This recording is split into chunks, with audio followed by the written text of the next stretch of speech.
Hello all, welcome to this class on Neuroscience of Human Movement. Today we will be talking about spine and spinal cord and discuss some of the functions of spinal cord in terms of the physiology of spinal cord and what could go wrong, injury to spinal cord cause and what are the consequences. But for now it is sufficient for you to know that the brainstem is composed of three parts: medulla, pons and midbrain. So above these three parts you have what is called a cerebrum, but brainstem itself is composed of midbrain, medulla and pons. So what does this do? This serves as the first precursor to spinal cord. What this does is it supplies nerves. Nerves are bundles of neurons that could be purely afferent. Afferent means purely sensory, or purely efferent or purely motor, or it could be a mix of two, or one bundle of nerves, one bundle of neurons can contain both sensory as well as motor neurons. It is not necessary for a nerve to be purely motor or purely sensory, it can be a mix. So since our face houses many of the senses, what are the senses? Vision, olfaction, taste, audition, all these are housed in the face, in the head. The sensory information from these senses reach the brain via what are called as cranial nerves. There are also motor parts within the face. For example, mouth, movement of the jaws and movement of the vocal cord, movement of at least the tongue and parts within the head. So that involves motor neurons. They are also supplied by cranial nerves. Each cranial nerve has a specific function and there are several of these. You could check that out. What are these divisions of cranial nerves and how are they classified? Some of these are purely sensory, some of these are purely motor, some of these are mixed, etc. This brainstem thus serves as the first precursor to the spinal cord. It starts carrying sensory and motor information from the brain to the face, to the head. But as I descend, there is the neck and there is the trunk and there are the legs and hands, is it not? So as we descend from the head, we are interested in receiving sensory information from the hands. So when I am manipulating objects, an important evolutionary function, I want to manipulate and pick up objects, right, or perform manipulations or with tools in such a way to build something. So that involves a combination of sensory as well as motor functions. So these must somehow be carried, right. So that is carried with the help of nerves from the cervical spinal cord or the set of vertebra or the set of nerves that arise from the neck, okay. And then we will go down, but before we do that we will start with the difference between vertebral column and spinal cord.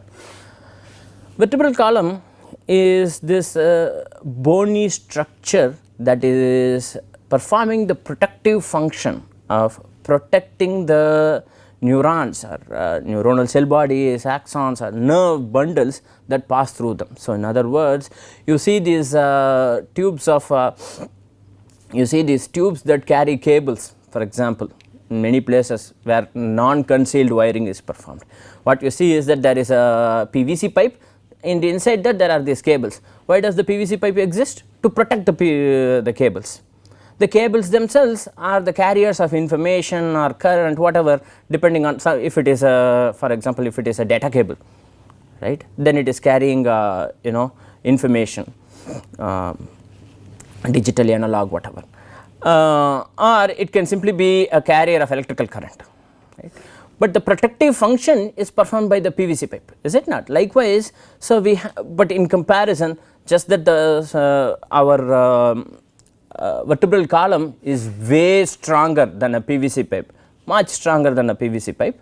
So the performance and the comparison ends just there, because you know the PVC pipe is one long single structure, whereas what we have is a vertebral column that is made of several vertebra that is placed one on top of another. So the comparison should not be stretched. The point is that the vertebral column performs the protective function of carrying the nerve bundles within them, and this vertebral column is composed of several individual vertebra. We will talk about what these vertebra are in the next slides. 7 of these vertebra together from C1 to C7 together are called as the cervical vertebra. These are located in the neck, okay, they are located in the neck, C1 to C7. Below C7 what you have 12 thoracic vertebra, T1 to T12, and below the thoracic vertebra you have 5 lumbar vertebra, L1 to L5, and below this, depending on classification, you have S1 to S5 or just S1. Some classification methods use sacrum as having 5 vertebra, some say it is only a single vertebra, and then you have what is called as the coccyx or the tailbone, and each of these have spinous processes from which the nerves exit and enter, and so information is carried by these nerves or bundles of neurons, whereas the bony structure itself performs the function of protecting these bundles, okay. And this goes down, so their function depends on where they are located, which particular vertebra is located. This has important consequences, we will discuss later. So that means in the cervical level, for example, hand and the arm or the upper limbs are supplied by the cervical region. Supply starts for the thorax and for the upper thigh at the level of T12, for example, or L1, depending on where you are talking about, and as you go down you want to supply or receive information from the foot, for example, right. Reasonable arrangement of nerve supply depending on as you descend from the top to the bottom, as you go from the brain, from the neck to the tailbone, this supply moves from the upper limb to the lower limb and to the foot, okay.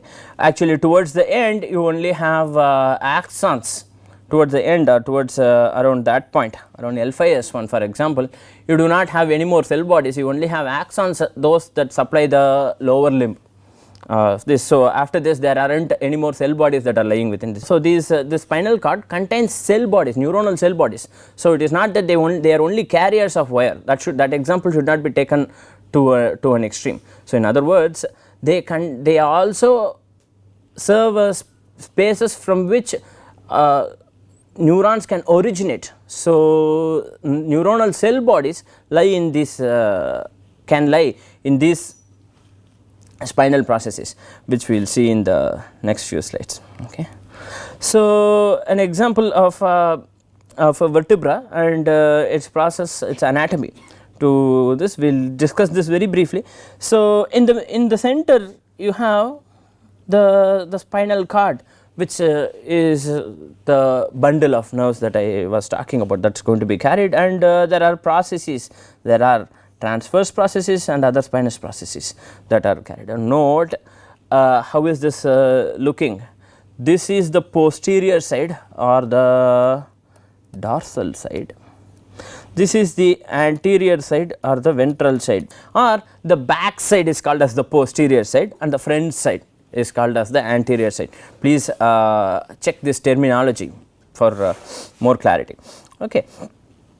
And it turns out that this is one view, superior view of the vertebra, but when I place several of these vertebra one on top of another, it turns out there is a need for interfacing them with the help of a relatively compressible disc. This disc is called as the intervertebral disc, okay. And then which performs an important function of compressing when needed and not doing that when not needed. So, critical function, critical anatomical function. Again, problems with this could cause important consequences, critical consequences for people affected by this problem. Okay, I'll proceed with this. So, one other view of this. So, remember, as I said, this is a continuation of brain structure. So, brainstem starts as the precursor to spinal cord and then descends down. So, that means this structure is non-different from brain in the sense that there exists several protective layers. There exists dura mater, arachnoid membrane and pia mater. So, there are several layers of protective membrane. There is the fluid in which these neurons are suspended, right. So, this fluid is called as the cerebrospinal fluid, CSF, cerebrospinal fluid. So, it is not that the cerebrospinal fluid is protecting only the brain, it also protects, it also covers the spinal cord as well, right. So, also note that in cases of surgeries involving the lower parts of the body, for example, where the general anesthesia is not given, right.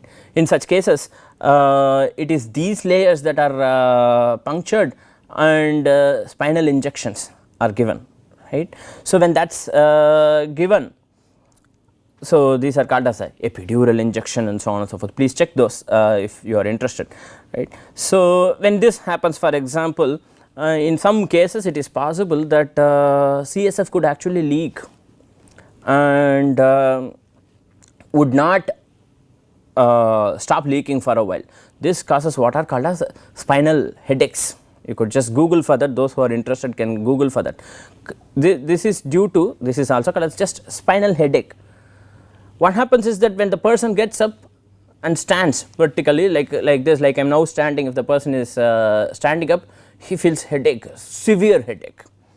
However, when the person lies down like in the sleeping posture on a bed, no headache, perfectly fine.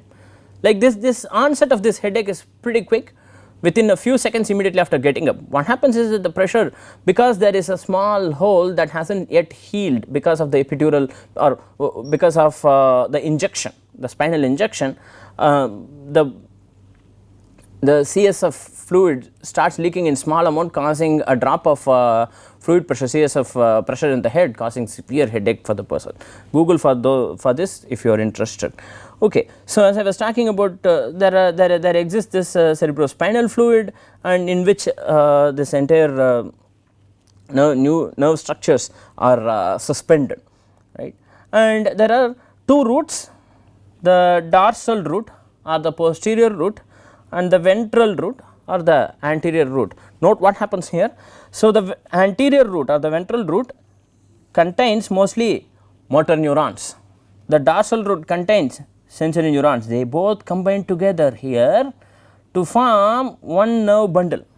So, that means that nerve is going to, depending on which particular nerve it is, that nerve is going to carry both sensory as well as motor information, or in other words is both afferent and efferent. Likewise, so that for one side of the body, say for example that for the left side of the body, and for the right side of the body is this, right. Once again this side of the body takes both the sensory and the motor information, both afferent and efferent information. What is not discussed is what is happening within here, right. It turns out that some of these axons could terminate on interneurons. So, the spinal ganglia are here, so in other words their neuronal cell bodies may lie here, for example some neuronal cell bodies can lie here, their axons can terminate here, or there may be cases where there are neurons that start from one point in the spinal cord and end at another point in the spinal cord. These are called as spinal interneurons. Many of the or most of the neurons within the spinal cord are actually interneurons. So, they start from one part of the spinal cord and end in another part of the spinal cord. What is their function? So, depending on the specifics, their function varies. We will discuss some of the cases of spinal interneurons in future slides and future classes. Okay. So, some of them cross over and terminate on the other side, from the dorsal side to the ventral side, performing important functions, crucial functions such as reflexes. What is it that they are doing? We will have to see in future classes. So, here is a topography, a rough map. This is not perfect, but a relatively reasonable topography of how information from various segments of the spinal cord is routed, right. So, you see different tracts coming from different places. So, you have what are called as the corticospinal tract. So, let us to remind ourselves of what this is. So, there is the cortex, or that outer fold, outer portion of the brain that is generally seen as the brain by people. Whenever a picture of a brain is shown to you, what you are seeing is usually the cortex. This is also called as a cerebral cortex, right. So, this cortex, from the cortex tracts or several bundles of neurons reach to the spinal cord, and an important source is from what are called as pyramidal neurons. These pyramidal neurons are so named because of their shape, they are pyramid shaped. So, these pyramidal neurons together form what are called as pyramidal tracts.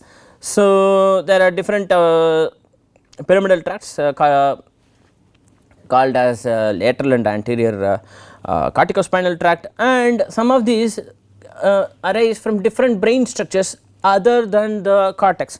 If it arises from, say, the red nucleus, it is called as the rubrospinal tract. If it arises from the reticular formation, it is called as a reticulospinal tract. If it arises from the vestibular nucleus, it is called as a vestibulospinal tract. If it arises from the olives, it is called as the olivospinal tract. These are outside the cortical systems, or these are not necessarily pyramidal. That is the reason they are called as extra pyramidal tracts. Okay. And note, many of these are motor tracts. So, it is not that the motor function is performed only by the cortex, but there are other structures that participate in critical motor function, especially in the maintenance of posture. So, there are other structures other than the cortex that are responsible for maintenance of posture. We will see that in future classes. So, then there is also, so this is motor function or descending pathways, are commands that are given for specific motor acts to be performed, are originated from the brain and distributed to other parts of the body. But then we also spoke in the earlier classes about information going from the senses, from the limbs, from the peripheries to the brain for processing, right. These are afferent or sensory pathways, are the ascending pathways. The details I am skipping now, we will see that in future classes, and there are several of these. Some of these that originate in the cervical region, we named this as the cuneate. This goes via the cuneate nuclei, we said cuneate fasciculus, and some information goes to the cerebellum through the spinocerebellar tracts. So, it starts from the spine and ends in the cerebellum, spinocerebellar tract. Look at the naming convention. If it starts from a particular point, say the cortex, so then the word will be cortico. If it ends in spinal, then the second half of the word will be spinal. So, by reading the name corticospinal, I am able to say that cortex is the origin and spine is the destination. Likewise, if I am saying spinocerebellar, I am able to say that spine or spinal cord is the origin and cerebellum is the destination. Likewise, right. Information also goes to the thalamus, which is the main relay center, through spinothalamic tract, two of these, and spino-olivary information. So, these are sensory. Okay. So, these are the sensory pathways. Okay. So, let us take a look at injury to the spinal cord. One particular manner in which injury to the spinal cord may be caused is shown here. An important cause for injuries to the spinal cord involve accidents or trauma. In particular, those that involve motorcycles, right, or motor vehicles in general, in particular motorcycles. What could cause this could be due to forces that are exerted in such a way that could cause hyperflexion, hyperextension, stress in the lateral direction, rotation, or too much compression. Any of these could lead to physical changes to the integrity of the vertebral column and the spinal cord. This has tremendous consequences for these individuals. What happens is that depending on where the injury is, depending on the location of the injury, and depending on the severity of the injury, depending on the severity of the case and the location, the consequences may vary. It could be from slight loss of sensation to complete paralysis, to cases where the person is not at all able to move the 4 limbs. That is also possible. You could see this cases if you, whenever you are visiting rehab hospitals, you could see these individuals relatively young, between 20 and 30 years usually, and completely wheelchair bound, not able to work, not able to do anything, so stuck. These, and you will be wondering what could really go wrong for these individuals. You would think that, you know, at this age it is not possible for them to have a, say, a neurodegenerative disorder or a stroke, is what you would think. Actually what happens is many of these individuals are from the spine clinic. They are usually affected because of motorcycle falls, right, motorcycle trauma. Some of these individuals recover, many of them do not recover. So critical for us to be cautious while riding motorcycles. So in many cases the damage is irreversible. You are stuck, and this, and in some cases where falls may actually be on not necessarily involve motorcycles or vehicles, but just involve falling from stairs, for example, that causes movement of the disc or improper movement of the disc, sometimes causes tremendous pain, causing prolapse. In many of these cases only management is possible, or management of the problem, but no actual cure. In many cases this happens. Surgery sometimes helps some patients, but not all. So this structure, that is the vertebral column and spine, needs to be protected with care, as the brain should be protected, right. So note the evolution's objective in protecting these structures from trauma and damage. So the cranium, which is a very strong bone, or a set of strong bones that protect the brain, there is a very good evolutionary reason why they are protected. Likewise spinal cord, falling from trees, falling from motorcycles, falling from stairs could cause irreversible damage, causing in some cases causing paralysis, or depending on the severity and the place, the particular point on the spinal cord in which the damage is, trauma is happening. Sometimes it happens in multiple places, so the damage can also have multiple consequences. So in summary, what we have seen is in brief a summary of spine and spinal cord and vertebral column, the difference between a spinal cord and vertebral column, important functions of vertebral column in protecting the spinal cord, the laminar structure of the spinal cord, and what are the various tracts. At least we have introduced the ascending and descending tracts, and what could cause, what could go wrong in the spinal cord injuries and how severe it can be. So with this we will stop this class on the spinal cord injuries. So what next? What happens within the spinal cord? We mentioned early on that there are interneurons that are responsible to communicate information from one part of the spinal cord to another part of the spinal cord. These form the majority of the neurons within the spinal cord. What do they do, and what other functions are performed by the spinal cord? So in the next few classes we will be talking about how spinal cord performs its important role of exciting and inhibiting specific neurons. So we will stop here. Thank you very much for your attention.